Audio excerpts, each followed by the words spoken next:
Hey parents, and welcome back to session 2 of Parenting Through the Phases. Now, we define phase as being this time frame in your kid's life where you can really leverage distinct opportunities to impact their future. I know that's a mouthful.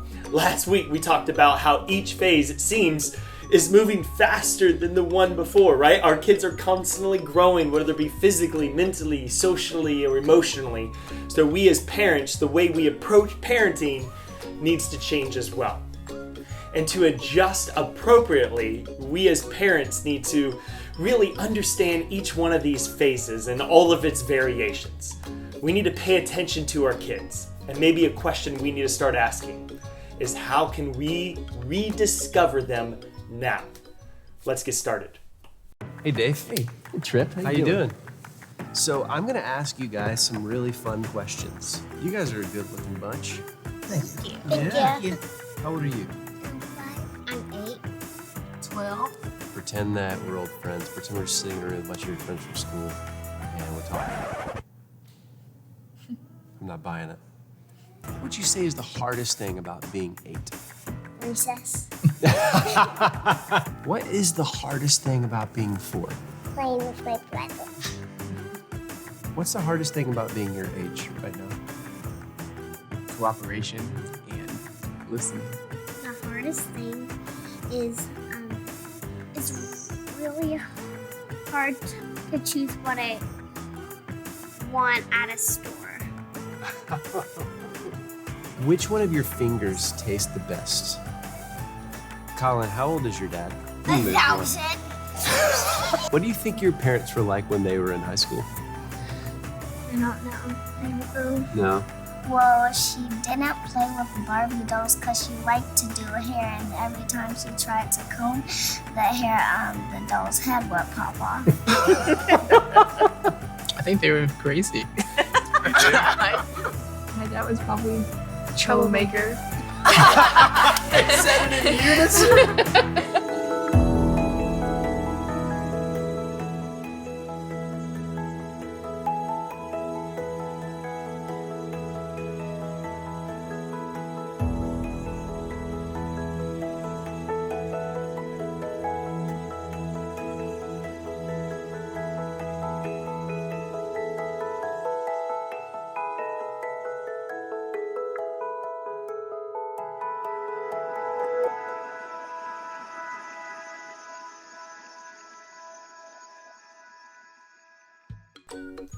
So let's agree. Parenting is harder than you think. That's something you probably heard about before you're a parent, but only to find out for yourself that it was true, right? We have no off hours. When our kids are screaming in the middle of the night, we're still on. We have to go and see what they need or see what's going on. And something I found out too, we are never off, and so we never have like private time or time to yourself, right? You can never have a meal quietly, or you can never even go to the bathroom quietly. Like sometimes I hear these moms that are going to the bathroom just to get away from their kids, just so they can have some quiet time. And so we are never off as parents. We are always there, always on call. It's our job. Parenting is hard not just because of the time it takes, but also because it feels like our kids are trying to trick us. Like when we first become a parent, we have to figure out our little babies and what makes them go to sleep, or what kind of way they like to be held. And then all of a sudden they grow up a little bit, and the next thing you know, we're trying to figure out something else about them. All the way to the point when they're older and we're like, what are you talking about? You don't like mangoes. You used to love mangoes all the time. We are constantly trying to figure out what our kids like, don't like, what they like to do, what they don't like to do, things they're interested in or not interested in anymore. It seems like they're constantly changing. Like I said before, physically, mentally, socially, emotionally, every phase, your kid is changing.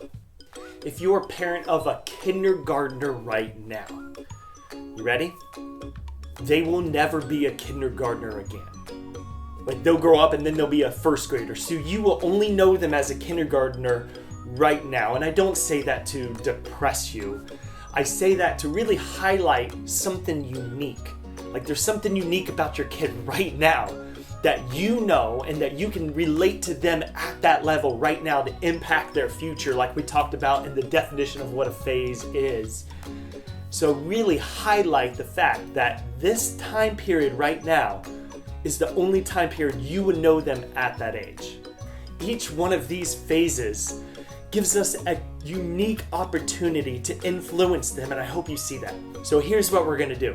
We're gonna go through each one of these phases, and as you're watching this, if you're like, my kid's not there yet, or my kid was already there, I want you to still pay attention, because maybe it will just remind you of that time, or it will get you ready for that time to come. And I want us to watch this to help us understand maybe a little bit more of what to expect at each one of these phases. You ready? All right, here we go. Every kid at every phase is asking a question. That question is often the result of the ways that they're changing physically and mentally and culturally, everything that's happening around them. And if you begin to understand the question that your kid is asking at this phase, it will help you know how to respond to your kids this year. Okay, so if you're the parent of a baby or a preschooler, your new baby, your preschooler, is asking an am I question. Imagine with me for just a minute, if you're a new baby, you've arrived in a world where nobody speaks your language, nobody can communicate with you or understand what you're saying. You're not sure when your next meal will show up or if anybody's going to help you get back to sleep when you're tired. The question a baby is asking is, am I safe? And your job as a parent is to prove to them in this first year of life, in this critical window, yes, they are safe. As they grow up just a little bit more in the preschool years, that question begins to shift to, am I able? And if you have a 1-year-old or 2-year-old, you've probably begun to understand this question because you have a child that's telling you, I can do it myself. I can buckle my own seatbelt. I can put on my own clothes. I can pick out my own outfit. Then they grow up a little bit more, and the discipline years come into play. And you begin to let them know that what they just did might not have been the best choice. And kids begin to ask the question, am I really good? Am I really okay? Then your kid grows up and they go to elementary school. The questions are no longer am I questions, they begin to be do I have questions. When you walk into a kindergarten classroom anywhere, you understand the question that a kindergartner is asking. And it's this, do I have your attention? Because when you walk in the room, every kindergartner will automatically come forward to begin to tell you their story. And if you don't pay attention to them, they just get a little bit closer to you and a little bit louder and a little closer and a little louder because they all want to know they have your attention. Then there's something that changes in the brain of a second grader and a third grader. They begin to compare themselves to others in a different way. And the question becomes, do I have what it takes? Do I have what it takes to get my work on the bulletin board? Do I have what it takes to make the team or to get in the club? And then they grow up a little bit more. And if you have a 4th grader or a 5th grader, your kid begins to ask, do I have friends? Friends begin to matter at a whole new level. If you have a 4th grader or a 5th grader, they're looking to their friends to understand how their peers see them in a new light. And then something unique happens as your kid begins the middle school phases of life. And the questions shift from a black and white question where you're trying to answer them with the answer yes, into a question that's a little bit more gray, it's a little bit more personal. Your 6th grader begins to ask this question, who do I like? Which really, let's be honest, is kind of another way of just saying, who likes me? Because if you travel around with 6th graders very often, you begin to see that none of them go anywhere alone, that they like to be affirmed by a lot of other middle schoolers around them. In the 7th grade, the question gets even more personal and it becomes, who am I? As they discover the answer to who they are and as they begin that journey, they're looking to their friends and their peers to understand how other people are viewing them and how they are seen in their peer group. As your middle schooler begins to be an 8th grader, they start looking into the future in a new way, and they start anticipating and taking a little bit more ownership than maybe they did as a 7th grader. And the question shifts again to be, who do I want to be? Then they move into 9th grade. You're in the last 4 years. As a 9th grader begins high school, the number one question that 9th graders are asking is, where do I belong? There are so many activities, so many peer groups, so many places where they could find belonging. And the number one question they really want to resolve that year is, where will I belong? Where will I find acceptance? In 10th grade, Maybe they get a driver's license. Maybe they have a little bit more freedom. They begin to kind of push against your rules in a different kind of way. And their question really is, why should I believe? Which is another way of just asking you, why should I believe you about anything? Why should I believe you that the thing that you said that was so bad is really that bad because I know somebody who tried it and it seemed like it went okay? They want to know why they should believe. In the 11th grade, an 11th grader wants to know, how can I matter right now, right where I am? Not one day in the future, but how can I matter today? And then in their senior year, seniors begin to ask the question, deep inside, what will I do next? What will I do when I graduate, when I move on to the next thing in my life? When you begin to understand the questions that your kids are asking at every phase, you begin to look at your parenting role in a new light. You begin to understand that over time, as your kid is asking a different question, the way that you respond in your parenting style has to shift as well. That's why we've identified one role for each life stage as you respond to the questions your kids are asking. So if you remember nothing else this week, I want you to try to remember your one word, your one role that I'm about to give you, because it will become the guidepost for how you parent in the next year ahead. So if you have a preschooler, if you're in the phases of life where your child has just entered the world and they're asking the foundational am I questions, your role in this phase of life is to embrace their physical needs.